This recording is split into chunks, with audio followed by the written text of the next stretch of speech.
Quite often I heard this complaint that feelings do not make sense and it's the most irrational, illogical thing. But with this presentation, I would like to make a case for the idea that maybe feelings have a logic to them and they serve a specific purpose. In a way, the brain, the human brain, all animal brains, they have a purpose. They kind of map the world and control the body, the locomotion, the transportation device towards objectives, so to say. And that seems to have a lot in common with concepts borrowed from machine learning. And if we understand these patterns, or at least as our knowledge improves, potentially we could find applications for this, and it could help us navigate the world, and it could help us help others navigate the world, perform better in whatever objectives we have, improve our chances of achieving the outcomes that we wish to achieve, and diagnose things, diagnose the mistakes, learn from them, and adapt and perform at a higher level for our own benefit and for the benefit of the others. So, feelings are logic. I see some data processing correlation in them. It's all part of an algorithm. This algorithm is kind of adapting to reality as it is. Like, real things happen, you like it or not. And luckily, it seems like reality is constructed somehow logically. There's causation that can be applied reliably if we can define the sources reliably. And so right here, right now, there was a mistake with the top of the window, for example. So my idea, my expectation was, I was predicting that the software will work as intended and the full screen will be captured. But because reality showed that the text wasn't fitting based on the observations, I made corrections, and my model was updated, some additional actions were added, and now the predictions are matching the observations. The window actually fits. And there's certain level of feelings involved in that process. I was disappointed that the window doesn't fit. A certain amount of anger kicks in, obviously, but I can revert back into my database without learning that much, and through actions adjust to the situation so the predictions match the observations, the expectations match the reality. And that seems to be what feelings have been designed to do through evolutionary processes. And when we trust our predictions, when the brain cannot detect any major mistakes at a deep level, our bodies are activated. We are in a game mode, so to say, and our responses are active, energized. When we see that some big mistake is there, something that will take a considerable amount of time to fix, then we need to allocate more time for it. We will need to go through a deeper thinking process.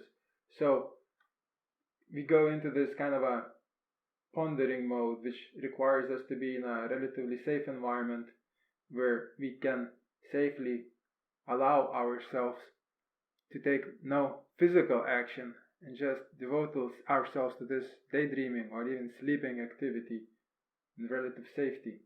So learning requires a safe environment. And these are the 4 key stages that I propose. It's kind of like machine learning, where you have the negative reinforcement, the existential penalties over here, and then you have positive reinforcement, which kind of set the objectives towards which to optimize. So things to avoid, sad, and things to achieve are good. And we go through these cycles of learning something, using it, making mistakes, getting disappointed with those, adjusting to them, learning something to reach for, learning something to avoid. First we have to desire something, then reach for it, then fail, then try to understand why it failed, what are the obstacles, and how to go around them, and then make a new plan, maybe learn extra skills, something positive again, play on, and it just keeps going until you die. And it's kind of funny how facial expressions kind of show how the data is being processed. We absorb inputs when we are surprised, and if the inputs are providing new possibilities, new pathways to achieve what we want, we are happy. And if we are happy with our expectations, the expectations makes us happy. If we're happy with expectations, we go into the game mode, the game plan. We compete. If our expectations are contradicted, we're not so happy, things are not working out as expected, but we are still in the game mode.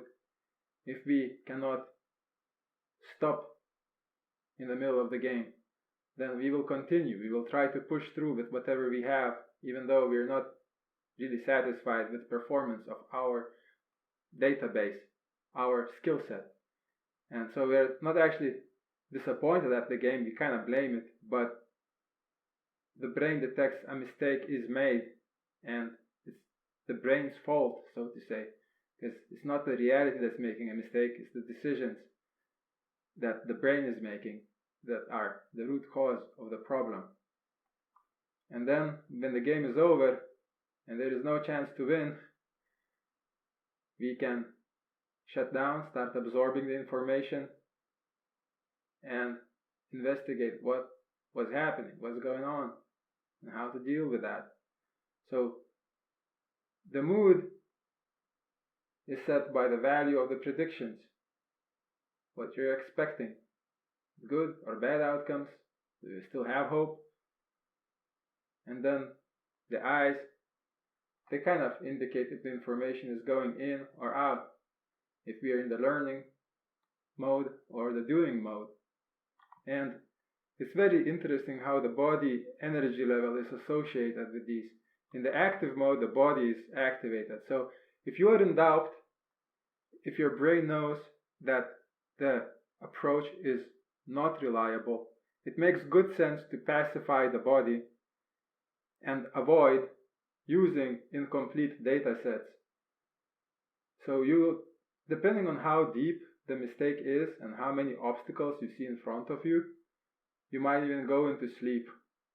And if the mistake is really deep, if it's something fundamental that's being contradicted by observations, it's maybe something you built your entire life on, then you might go into a sleep mode for months and sometimes years. It is called deep depression. There's medicine for it that kind of helps you to remain functional, because at a deep enough level you might start doubting the most basic things, and that will be addressed a little bit later, how to deal with that. But even when there's some basic hopes, the body could be still pacified until it's resolved, the target is set, and the game plan is implemented, at which point you're back in action.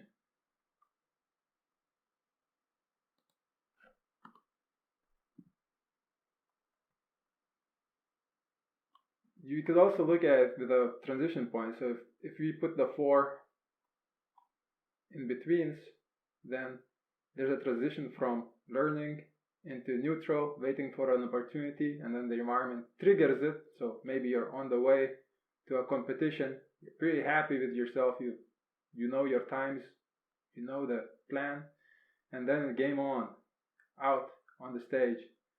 And then something's not going right, no time to change things, and then you're losing maybe, and then you stop, you lose your hope to win, and then once you start learning during the stage performance, you're screwed, pretty much. and that can last long after the performance has ended. And gradually, if you stick to it, maybe you'll find a solution and become confident enough to go at it again. So your body will be activated around this area, and you may be a bit more lazy and not interested in doing anything in these stages. You might need some encouragement from the outside to force you into it.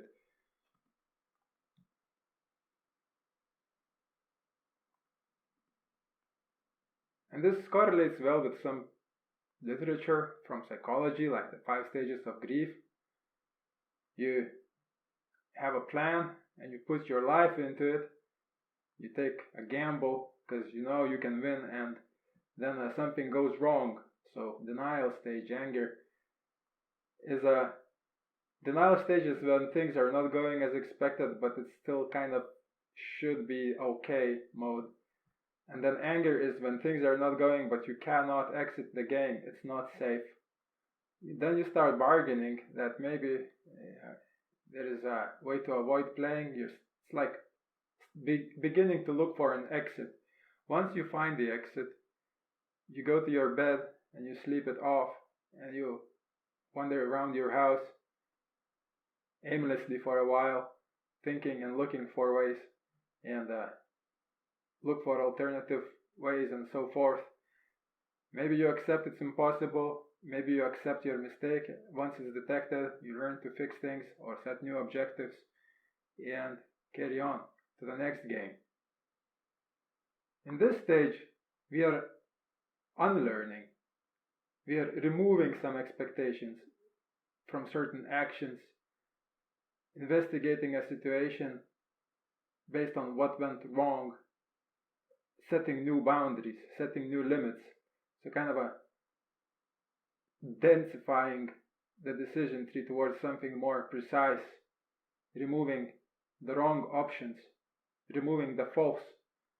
In this stage, we are adding new expectations, exploring and testing things that could be of experimental nature, kind of making micro circles of new ideas, new methods, test them, reject the false, reject the false, reject the false, until not false, not wrong is left. A lot of guessing comes here. It requires a certain amount of safety and the resources that could be sacrificed for exploration purposes. Now, in naive living state, if you are a very well protected, wealthy, healthy, you have no obstacles and the world is full of opportunities, you just have to pick one. And that also kind of is what educational system is trying to achieve in a way. They try to give you some equipment. Now, regardless of how successful they are at achieving this resources that they kind of should give you, the idea is to give you a safe space so you can observe and build up some knowledge, play with it, do some of your own experiments, especially in higher levels of education. Do your own experiments, contradict theories, and just kind of give you some space to try, give you a higher chance of succeeding, of finding something that could perhaps lead to a lifelong winning, which is extremely rare. It's like 1% of the people, even with safe environment, have it. And even like healthy and wealthy, they tend to lose 90% of the time. The third generation in this safe environment tend to lose all the family wealth, so to say. So it's a very dangerous thing. It's very dependent on circumstances. But that's what life is, isn't it? Now, anger is the most interesting thing to me because a lot of people have a hard time dealing with it. It's basically your higher cognition is shutting down, holding on to the most basic moves. There is no way to win. It's more like survival mode at that point. The brain has detected there is an error. The error is there, and it is dangerous to use your knowledge. So higher cortex is suppressed. There's no time for philosophy. You gotta survive, get out, and reflect on what went wrong. So people have a hard time letting go of anger, and finding that safe space. Maybe they don't have a safe space. What if your neighborhood is dangerous and your home is dangerous and your job is dangerous and wherever you are, you're surrounded by dangerous people to help you protect you from danger. So if all things are dangerous, you really won't have a chance to go out of the anger zone for a substantial length of time. And yeah, some people use drugs to artificially run away from this, just to stop caring, so to say, but that has its own problems. Doesn't solve things. If you're surrounded by bad things and you just stop caring for them for a while, you just influenced by the bad things and become even more vulnerable. So, not a solution. And it's also hard to let go of a winning strategy. It's like if it works in certain areas and we don't know exactly when it will work, we might gamble. We might just keep trying to use it over and over. And when the environment changes, the same strategy might not work anymore. Like if you're getting protection from your father and he dies, or you're getting your income from one employer and you cannot change jobs, and then you get fired or the employer goes bankrupt because they were hiring people who cannot find jobs, then your environment has changed, and the same game plan, going to the same office and doing the same things, or listening to the same man who doesn't exist, suddenly doesn't work, but you don't have a different plan, and that should make you angry. And if you are not safe, that anger could last quite a long time. Same input stops producing the same output. A similar thing happens in higher positions when things are going well, but the market changes, and then the boss suddenly becomes really angry with everything because the same things do not work any longer, and the entire career was built on just pushing the same product the whole life. Cornered situations, the only option. So this is an extreme case where basically the only way for you to survive is to push the same rock and keep pushing harder, and then your spine starts breaking in your hands and your joints, and you're getting older, and it becomes harder. You become more resentful towards it, and then maybe others are out competing you in performance and dangerous. So being cornered is very dangerous.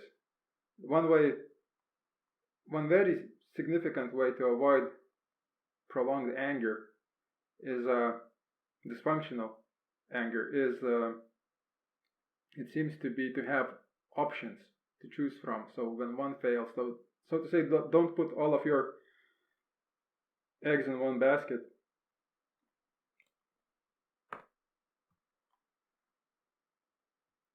And the other threat is when things are going quite good, but you see something is threatening, and that's a very peculiar thing. Like if one thing is wrong, everything is wrong. Like, can't allow this to be true.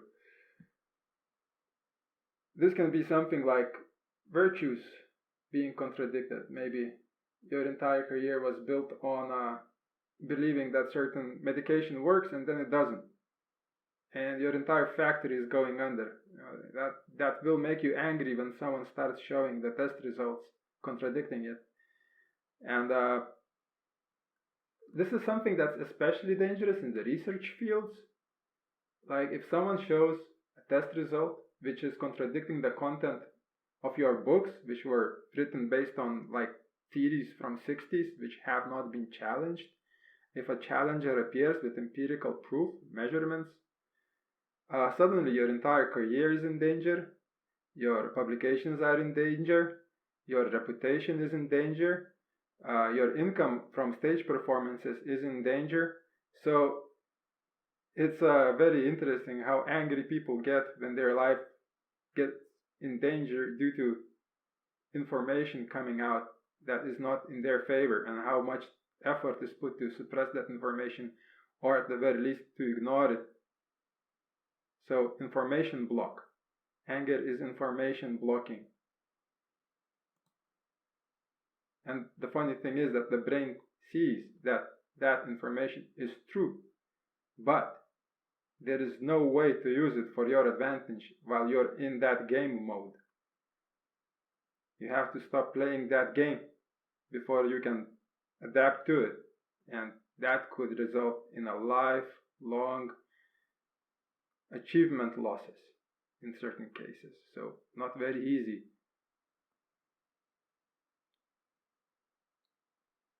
The way information is stored in our brains seems to be labeled. We have these decision trees that in this situation, action 1 will produce some kind of outcome. So we have, it's a state transition system. It's kind of like Markov chains or a state transitioning system. It applies to a degree. I mean, yeah, it's pretty obvious that it has some descriptive capacity of the way we operate in existence. And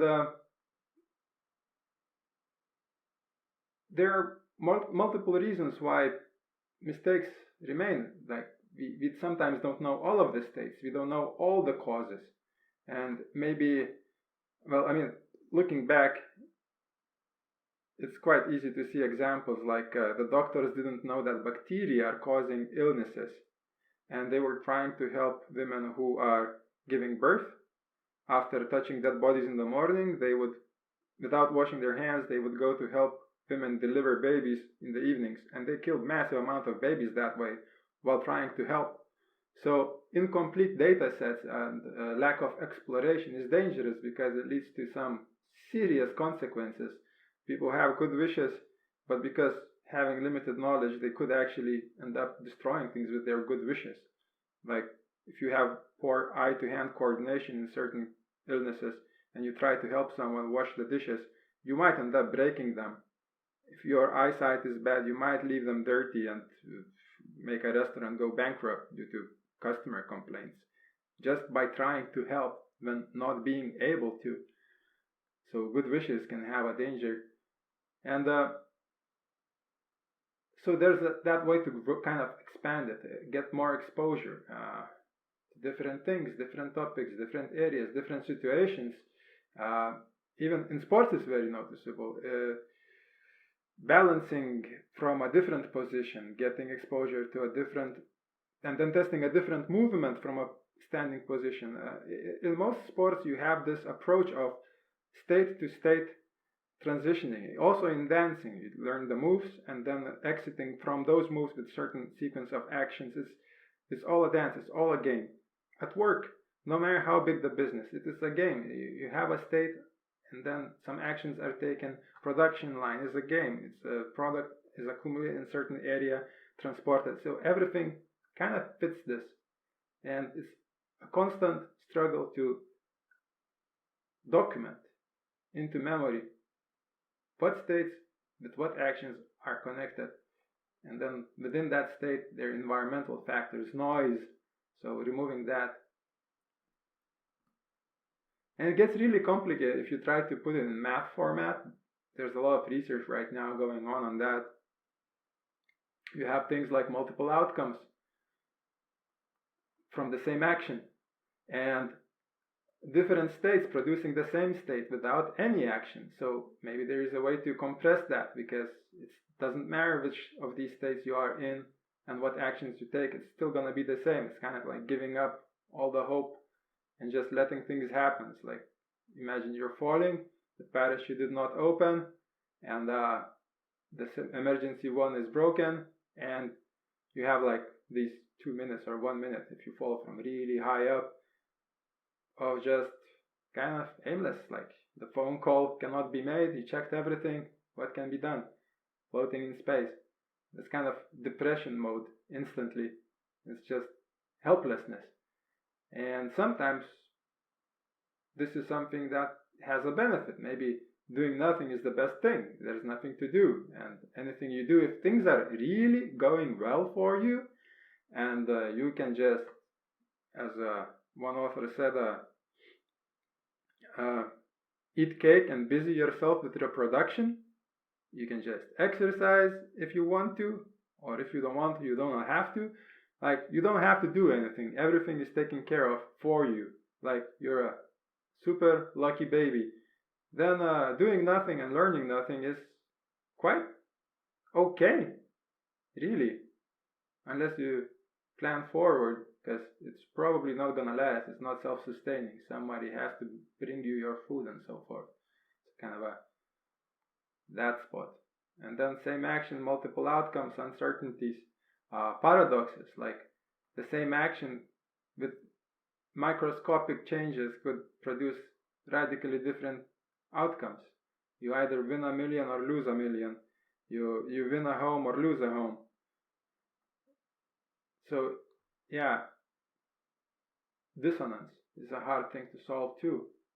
Like increasing the resolution to a point where an action can be separated, finding the cause in it. Then there is also states which require extremely long actions, and this autopilot mode is kind of instincts. And so walking, you can walk, talk, chewing gum, and look at your phone at the same time,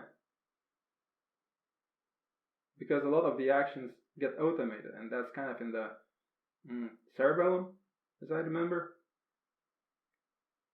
And that's also an interesting thing. That also allows to ignore a lot of sections here with the state transitions, which allows to compress the data. So disconnect from the state transitioning matrix and just have a sequence of actions that is triggered. So all of our existence seems to fit this algorithmic concept of data sequencing. Now, the state transitions are interesting. It's kind of like object recognition and then setting the value. So from where you are now, there are multiple outcomes possible, like depending on which way you turn your eyes alone can lead you to look into infinite number of different directions within this room. And there's an infinite number of rooms that you can look around in, and then all of those rooms are inside buildings, and the buildings are inside cities and countries and worlds, and then there are multiple worlds. So the number of outcomes, depending on how far you are predicting, just to decide where to look at the decision tree is extremely high. And then all of these infinite number of environments can be modified through action, which will again impose change. So it is the amount of options, the choice is extreme. Even for things like moving the eye, it's absurdly extremely large number of outcomes.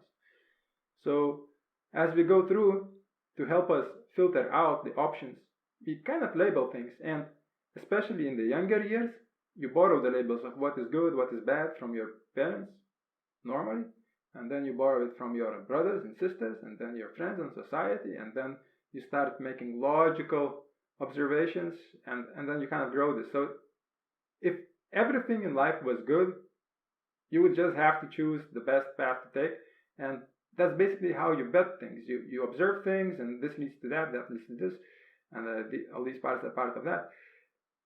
You kind of choose the path of the highest reward, as they do in reinforcement learning.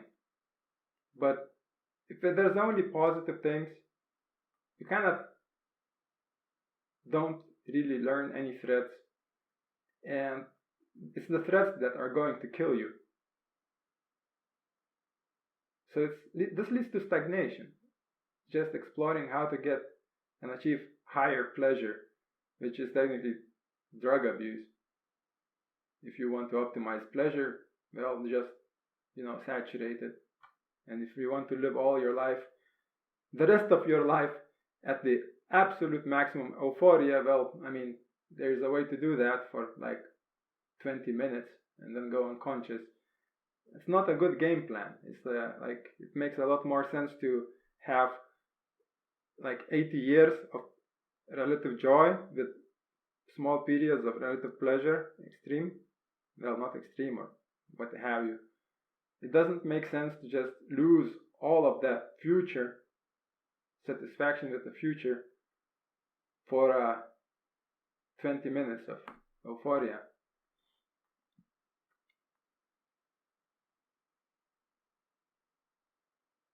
depending on how far you look forward to, you can adapt different decision-making approaches. Like some paths are just pure pleasure. Get born in a wealthy, healthy family without any mental or physical disorders, in a good country with a good neighborhood and a good home and a good teachers and a good school and a perfect people everywhere, and it's just a joyride.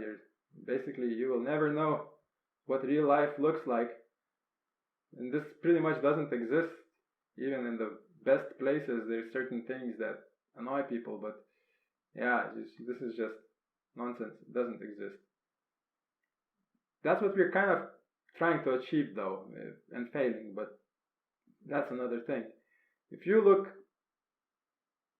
further, if you really explore without having any opportunities, you can kind of see that certain areas have a cluster of rewards in them, like a safe home and a good food and a resting and some adventures and something meaningful to do while you're at it. So you can kind of have a castle which is yours, and then expand from it and build something from it, take some chances. It might require a sacrifice early on, such as, well, they say education, but being born in the correct place matters a lot more. Impulsive behavior has the problem that you get punished in the end. Like, even if you try to achieve euphoria for a couple of minutes, the chances are, because you're doing nothing other than satisfying your neural centers, your limbic system, for a brief moment, you're going to have some consequences because you have sacrificed your future for present. That one, I think, when properly balanced, is a lot better.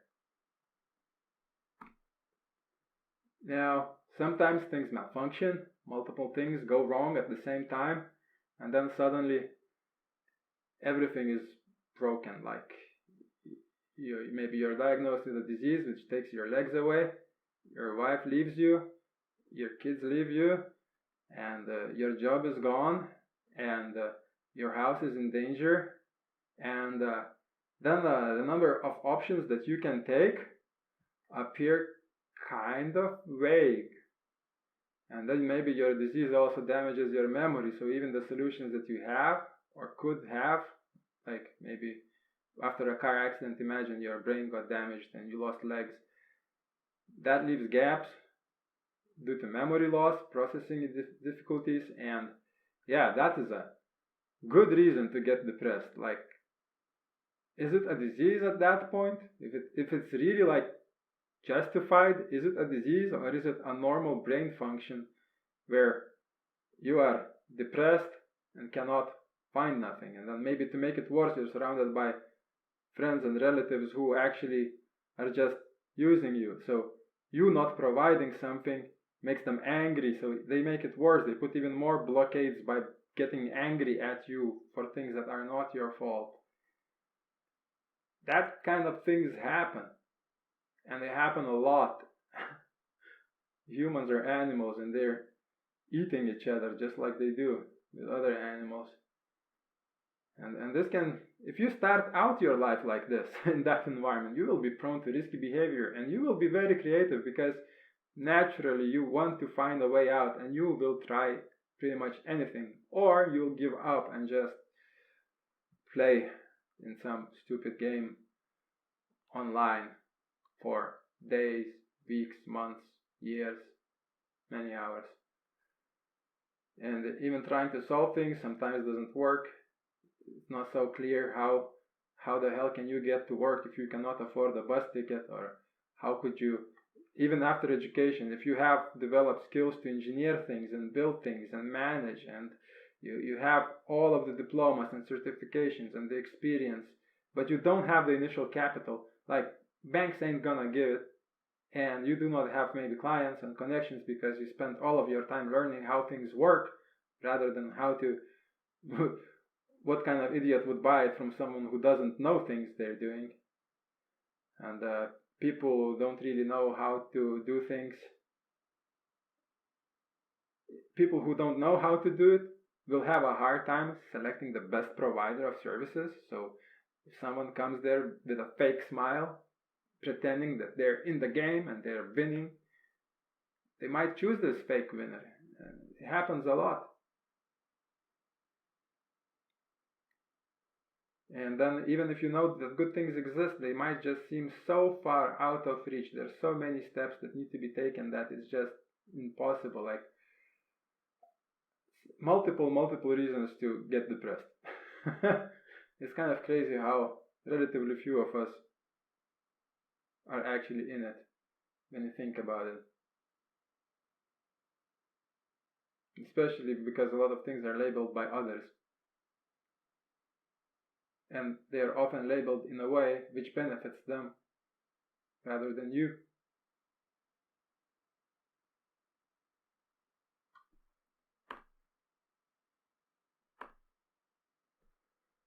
So how do you expand the number of options?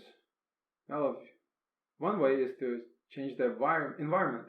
Well, go to new places, but at a certain point you will just notice that it's not helping any longer. Like you keep traveling, but it's just the same person with the same eyes looking at a different mountain, which is of zero use. You keep meeting people and they keep eating and breathing, and no opportunities are really coming. Nothing substantial. It's actually you're losing money by traveling, and your home is not improving, and nothing is changing. So just changing the place all the time, trying to run away from things, doesn't help much at all. It's very expensive and helps with nothing.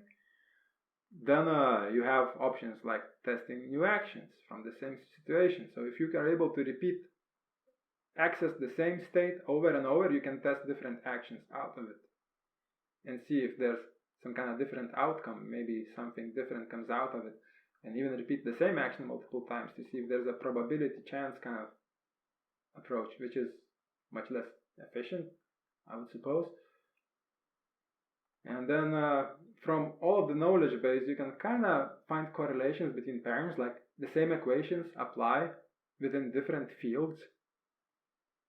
The same sequences can have different outcomes from different states, and you can combine them and just kind of find gaps, like what if we reverse the coordinate system, what if we look at it from above, from below, from the side, how would the properties change over time, and so predict something new, something unobserved, find unobserved predictions, and observe something unpredicted. Anger is very good, and sadness is very good for detecting what the hell went wrong, what prediction was missing. That's basically sadness right here, observing something new, something unpredicted. When predictions come, predict unobserved, that kind of makes us happy. That's the happiness side. Learning something new. Even like jokes are technically built on that concept, taking something that is known and showing how it's connected to something else that is known. It's you can even exercise making dumb jokes with that. Like it's pretty hard to improvise on it, but it's all of those knock jokes where you expect someone to answer the door, but it's for example, I don't know, it's very childish. It's hard to make good jokes when you don't know the audience. But imagine there was no logic in this world and it still functioned. Like that would be pretty funny. Yeah, don't ask me to make a performance for stand-up.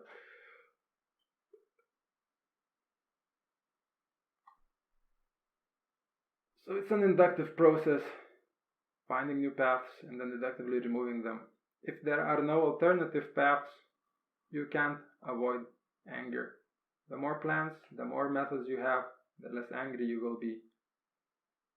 Guess and test.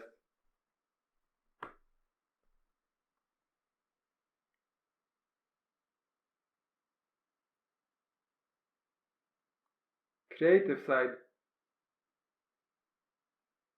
and the stagnating side. Expanding the options. Now remember, there's infinite ways to move the eyeball. Even if you have one eye, you have infinite places to look at and different places to go to explore, and the infinite places can be modified through actions. So inductive phase is kind of when you are bored, safe. That's when it's technically safe to do. But at the same time, risk adversity, like you will be much more open-minded if you don't have anything to lose. Like a lot of bad options will look appealing, and because in those situations when it's not clear what to do next, like it is not safe to do anything, so you might become super passive and just dream. And if the game that the others are playing is really stacked against you extremely, you will disturb it, you will rebel, you will just do things just to disturb the unfair game the others are playing.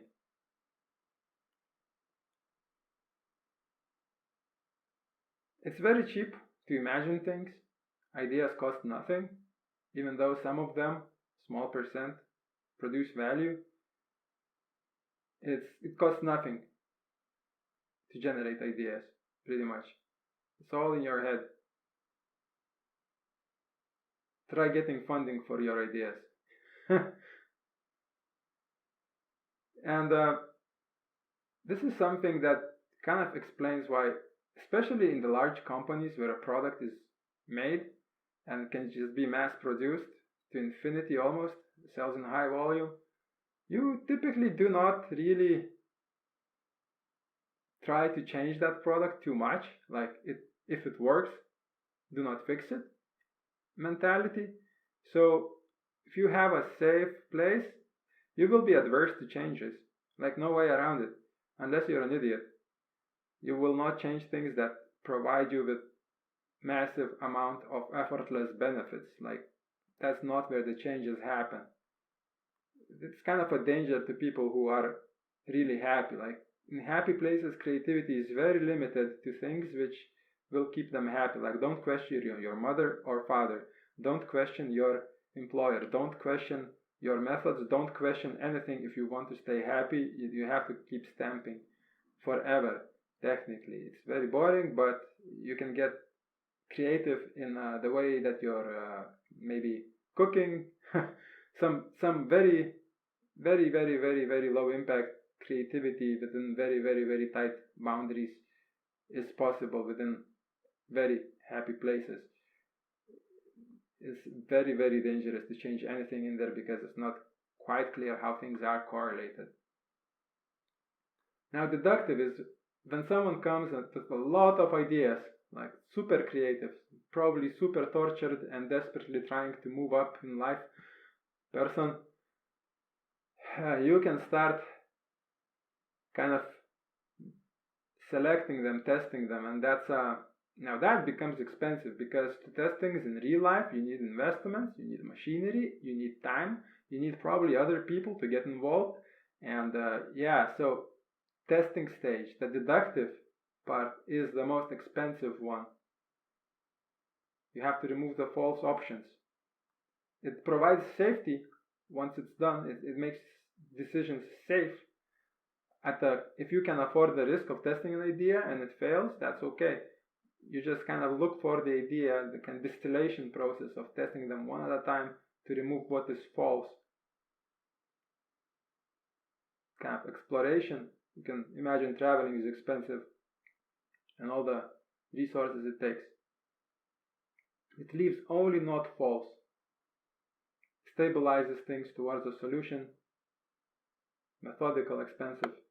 But it's dangerous to the sad people because if the solution is kind of like slavery where you tax the peasants, so to say, maybe you're selling services of the people and you're just taking a percentage off of every person that works for you.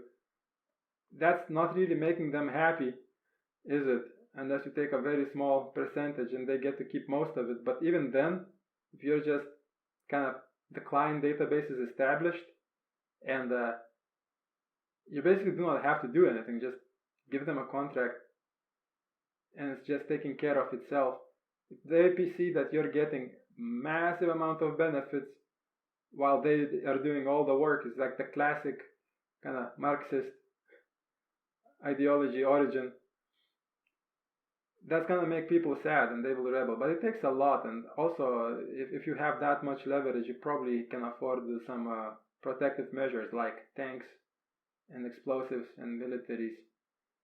But it will become more and more increasingly expensive to protect yourself if you make people sad. So it's kind of nice to at least give the illusion of equality if you are successful. It's a good idea. It might be cheaper to keep people productive and happy if they believe that you have the same or at least similar life situation as they have. But overall, changes are good for the sad. The sad are creative. The happy tend to be very deductive, selective, careful not to break things that function. Like if you don't have anything going for you, you're gonna take some chances. If you have a lot going for you, you will be very careful in changing anything and even careful with adding something, but you will keep adding if you are not silly, because you never know when the supply and demand is gonna fluctuate and so forth.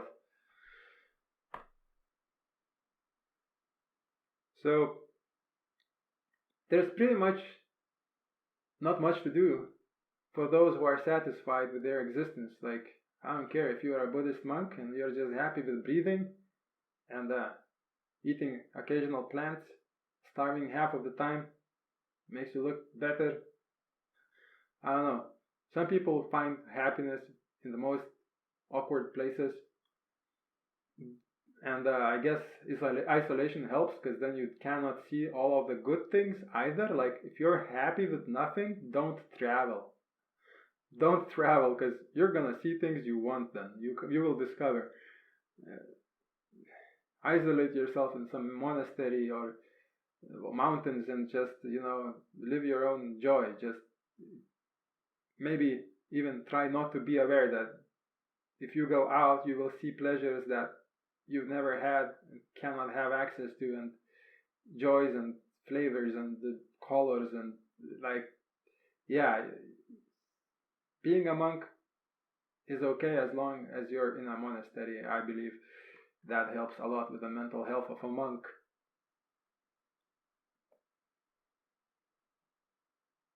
Salvation.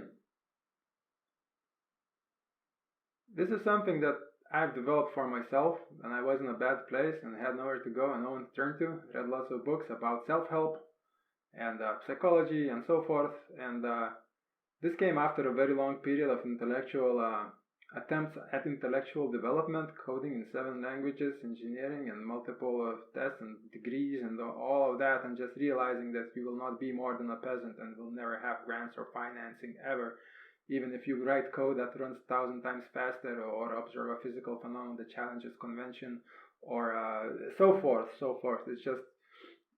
It's not the game. The game is not to perform good. The game is to get the performance to work cheaply, or at least equal pay for the lowest levels.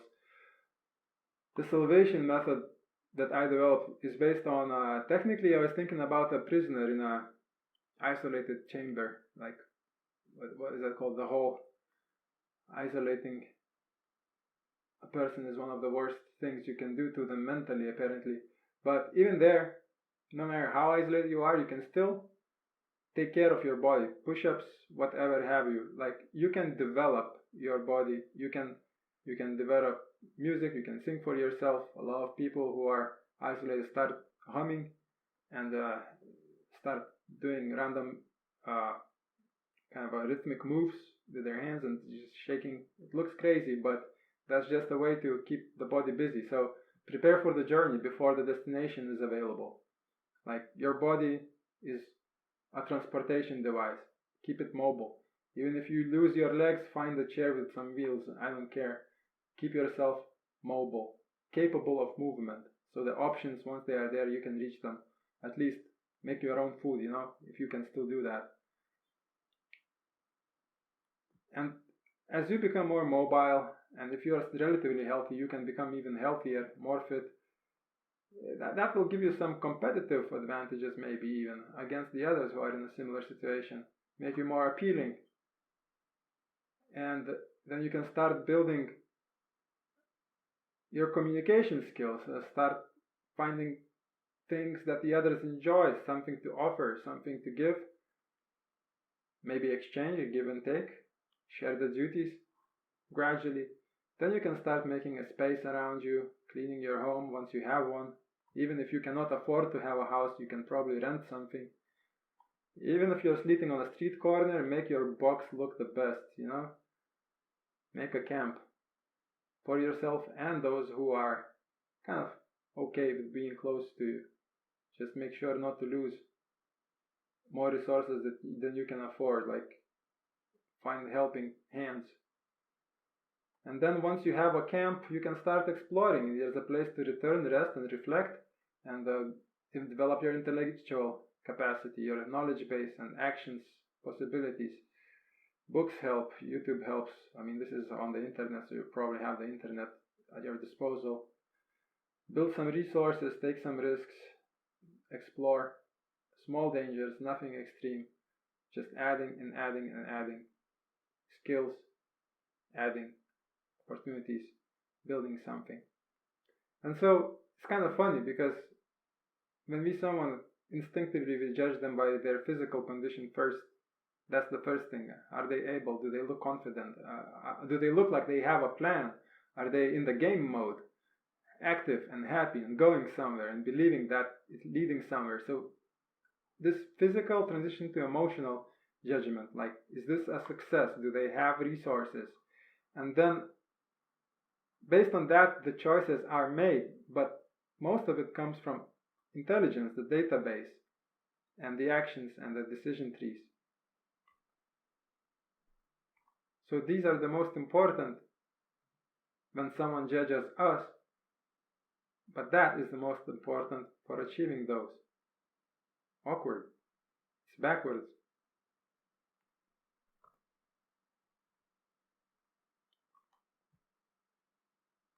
So wherever you are, there are infinite options. Just in moving your eyes, there are infinite options, and there's a lot more you can do than just to choose a direction which to go to. From all of those possibilities, based on emotional labeling, we select what is the best option to go to. And there have been quite a few cases where people have been looking for what is the ultimate goal. And one person says like the ultimate achievement is to become interplanetary species and going to Mars. That's the ultimate. I think there's a bigger goal. I think the ultimate achievement is to kind of be correct, like build up the knowledge, remove the false ideas, and just build this knowledge tree, like the knowledge tree. The colossal AI would kind of, I suppose, do that. It would just keep exploring, it would keep raising new ideas. You could say creativity, but technically that means observing something unpredicted and knowing all the observations within existence. And that's not an easy task. Observe something that is contradicting existing observations. That's easy, maybe. Is it? If your predictions are really good and you have all of the things observed in the planet and all of them fit within that model, it can get pretty hard at some point.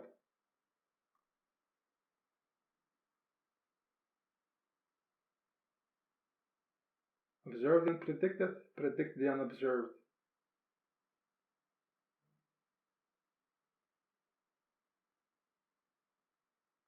As the predictions get better, it's harder to find something unpredicted.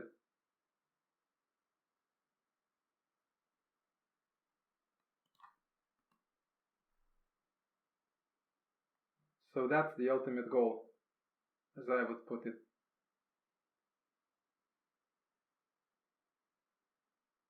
And it's kind of funny because reality is how it is. We cannot really change it. We can only take what reality gives us and mold it into something. And how well we do that depends on correctness of our predictions.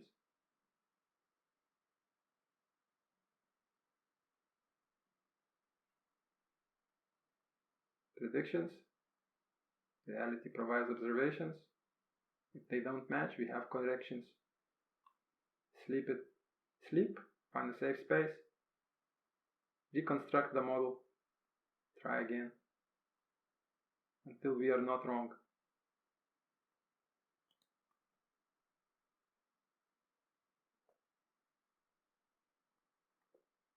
One dangerous outcome of this idea is that if you just destroy the environment, make it all flat, suddenly you don't need a single curve to describe it. You can destroy things by simplifying them.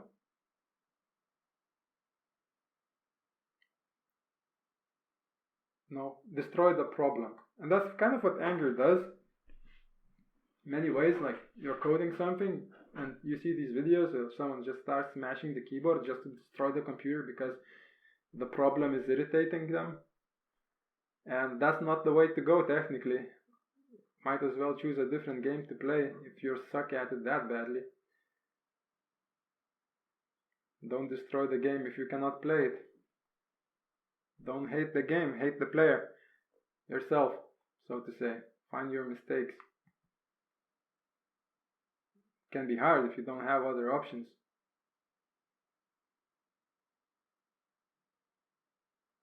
And a super powerful sci-fi villain would probably destroy all matter in existence. And then the problem remains that you have to destroy yourself as well to avoid complexity, because if you are able to destroy everything, you're probably pretty complex in yourself, and then predicting yourself could become kind of a problem. So self-referencing loop, self-destruction, is a mistake. It is a paradox. The solution that is not a solution to kill the player. The solution is to find a way to keep playing competitively, or finding a different game. So removing the false. The solution is to be hungry for more complexity in safety, to understand the ecosystems, tolerate the entropy. Chaos is just logic that hasn't been processed correctly yet. Patterns. Increasing the size of the database and towards mutually exclusive, collectively exhaustive, which means unique states that are descriptive and meaningful. You can go from state to state with precision, and removing the false interpretations. Removing false links, like removing the gamble, and also removing the noise from the nodes. Detect anomalies and paradoxes, explore them and solve them.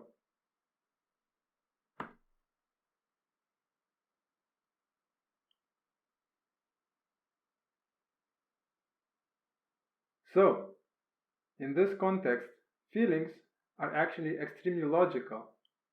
The main problem, I believe, that makes us feel otherwise, again, feelings, anger towards it. Feelings seem illogical when we don't understand that there is a limit to the decision tree. There is a limit to the depth of the database. And the database is built from these random labels of opinions from other people. The same thing is good in one environment and bad in another. You want to get along with the winners, and the winners, they're good at one thing and suck at many others, and you want to kind of have them on your team, but you cannot agree with everyone because there are certain labels. Like when someone was a kid, they saw someone screaming at a mouse, getting fear, and they think that a mouse is scary, while others think mice are pretty, while others think mice are very good tools for doing medical research on. a biological system. Same thing with bugs. Same thing with coding. When you're a kid or a teenager, especially when you borrow the social standards, someone says coders are weak and stupid, and then maybe someone else says that they are very rich and very attractive, and there's no universal labeling system. The feelings are attached to objects and actions. I mean, even lifting the wrong finger can have an emotional response to it. So feelings are like a minefield. That much is correct. It's impossible to predict without interacting with a network and exploring what's labeled which way. It is complicated if you have multiple networks labeled with random inputs, but there is something logical about it within that system. Like you can hate the computer due to how it's responding to your computation, but that doesn't mean that this computer that you are hating is computing something differently than you are. It's pure logic in it, in those feelings. Just the labels are random, but they're still processed in the same logic. And in a game plan, it kind of works out, these circles, this kind of learning a plan, using that plan, detecting errors, learning what went wrong, the obstacles, finding a solution, how to go around those obstacles, or changing a game completely, and it just keeps spinning, the circle of life, so to say, the circle of feelings, whatever. And there seems to be some base expectations of how much reward you will have, so you have small fluctuations as you're going, and then you start winning, and it's like euphoric. And then at some point something changes, the market or the tool breaks or something unexpected, unpredicted, an error. You get angry.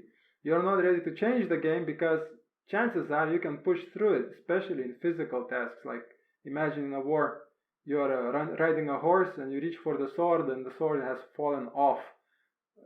And there's no way to go back. There's like people with guns behind you and they're gonna kill you if you do not move forward. So you better move forward and keep pushing, and chances are you will die right about here. But if you survive, you take the gun from a dead body or whatever, you keep playing, and then something else happens. Maybe you get shot in the leg.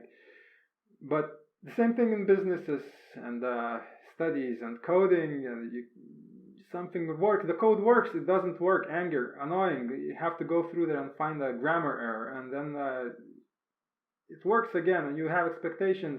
You're gonna get wealthy and healthy and everything else, and then no one is buying, and then you gotta figure out if you wanna keep pushing, or is there a mistake that you have completely missed out, like the marketing department is not there, or there is no user interface and you don't want to learn another coding language.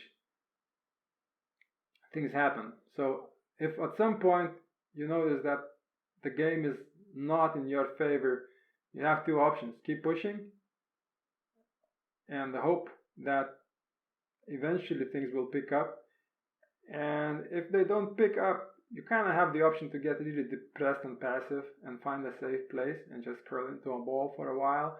And if you're lucky, there will be someone to bring you some food while you take years to recover from your failed life plan. And then maybe you will have much less excitement at some point, but things can work out. There's many different games out there to play in real life, not only on a Xbox or whatnot. I mean, technically you're just gonna die in the end, so it's never too late to do that, right?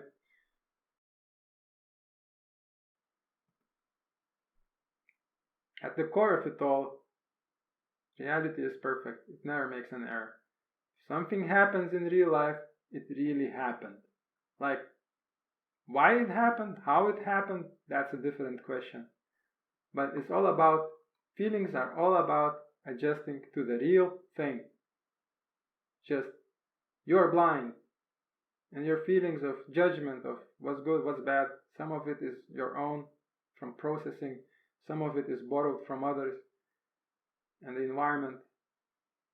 Reality is perfect. It never makes an error. Sometimes we label things wrongly, We feel good about bad things and bad about good things, and good intentions lead to bad things, and bad things can lead to good things. It's all complicated with feelings that way, but they are a tool for processing this and adapting to it. Logical tools. Reality is perfect. It never makes an error. It was not made for us. It know not we exist. Observe the unpredicted, predict the unobserved. Inductive and deductive converge to truth, not false. Nothing is true. Some is not false yet. Nothing is true inside our head. Some of it is not false yet, has not been contradicted. We haven't found the mistake yet.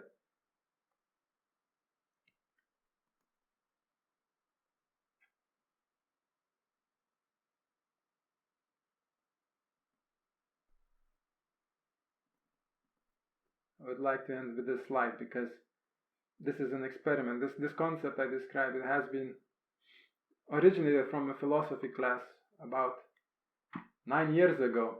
I never let go of the concept. It keeps fascinating me, so I decided, okay, if it was a course about scientific methods, and we were asked how would you define reality, and this is something that triggered the first part of this whole thing. And I was thinking about inductive and deductive processes. How do you find truth? Is there truth? Apparently there is. I mean, true things happen, real things happen. It's always the reality that shows what is correct and what is wrong. And it's especially good at showing what is wrong, what is false. Like anger and sadness shows very clearly that something in the database is connected wrongly. The expectations are not working out as expected. That's anger and sadness. And I applied these methods of removing the false. So a random search tree kind of approach to a poem. And for 4 years I was trying to write the words which I could not deny logically. Like, what is not false? And this is what it converged to after about 4 years of removing and adjusting the letters, and another 4 years to polish it off. This is the final product. So this slide technically took 8 years to generate and about 2 days to illustrate. So reality is perfect. It never makes an error. Only us who make mistakes and then respond to them emotionally just to help ourselves, our neural network, to label things. We make the errors and respond to them emotionally. It was not made for us. It knows not we exist. We are the observers. The reality seems to be very logical and proportional, and things luckily are perfectly stable enough for long enough for us to emerge from that structured, energy preserving interaction between infinite number of unknown things, which we try to kind of put into the network, which responds to our assumptions emotionally. Observe the unpredicted, predict the unobserved. That is the path forward. Observe the unpredicted. It means the models haven't predicted something. The network has not predicted something. It's surprising. It's actually pretty fun. Jokes are built on this. I don't have an example of a joke right now. I mean, maybe this presentation is a joke. And that's funny only if you took it seriously. It can also be funny if it's validating your opinion. So observe the unpredicted. Maybe someone looks really selfish, and then they do something good, and it's like, funny. And sometimes unpredicted things are not happy. When you expect something good and a bad thing happens, then you cry. But that's the thing. Tears are universal for both tears of joy and tears of sadness. In both cases, the neural network is melting, and just like ice is producing water drops, teardrops. So if your kid is handicapped, or you believe so, and he plays on stage, and the audience loves that kid at that moment, that could change your expectations for that kid. Like someone is treated extremely unfair, and then something good happens to them. You could get tears of joy out of that, because the expectations are changed. You expect nothing good from this world, and then something good happens. It's just someone like gets it and fixes it. Like, good things can happen, and that could give you tears of joy because your expectations are changing due to observing the unpredicted. And similarly, bad things can happen. You have a plan, you have prepared everything and sacrificed a lot, and then it's perfectly ready and everybody agrees with it, like it's validated socially, personally, and economically and mathematically, and then boop, life plan is over. You have no legs, maybe. That can have metaphorical meanings. Predict the unobserved, that's the path forward. Reflection. So that is all about modifying the tree of knowledge, which is labeled with emotions. Inductive and deductive converge to truth, not false. Definition of truth: nothing is true, some is not false yet. There is no truth. Reality knows the truth, and it's showing it to us by punishing for mistakes. Technically, you can be correct about a lot of things, especially in safe, simple environments where you know exactly how it's gonna happen because humans shaped it that way for you. But confirming that it works does not really help. As soon as something changes, it will stop functioning. So truth is relative, false is absolute. Not false is a path forward. You can imagine many truths which will function within small environments, but we have to find the false things and remove them from expectations in order to build a network based on real observations which has emotionally stable outcomes.